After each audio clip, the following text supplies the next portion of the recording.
Stick around while we talk about the 3 uses of the law. And all this in 90 seconds.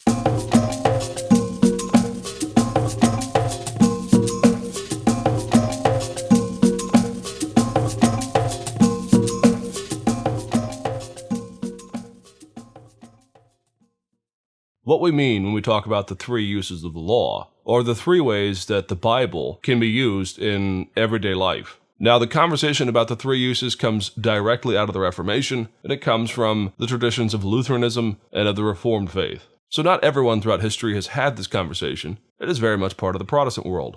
And there are 3 that are used throughout history, though they are sometimes numbered differently between 1 and 2. The first use of the law is the civil use.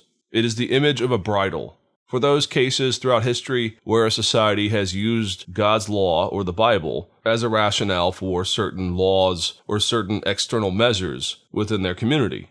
So in bygone centuries, the commandment to punish those who murder or those who steal was seen as this first use of the law. Well, when those nations used God's law to punish evildoing in society, they did not think that they were doing so to save anyone. They just thought this was part of the proper use of the Bible, that whenever you restrain evil, whenever you make laws that do not allow us to live to our own excesses, that what you are doing is applying God's law in the first sense. The second sense is how God's law is used for the gospel. And in this sense, the law is like a mirror. The mirror stands before you, and it shows you who you really are. We are convinced very often that we are good, that we are perfect, just the way we are. But the law confronts us, and it shows us our sin. This second use, or this gospel use, is what drives us to the cross. It tells us that we need a Savior, and that on our own, we have no health within us. The third use is the controversial one.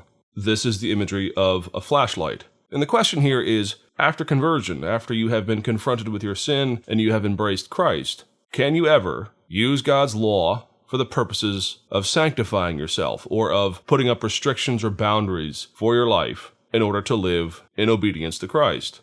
Now, the problem here is, how do we do this without developing the problem of self-righteousness or a pharisaical outlook on our own moral sanctity? And so, over the years, people have argued about the third use. Can God's law be used positively without sacrificing the gospel itself? Or do we merely preach law and gospel?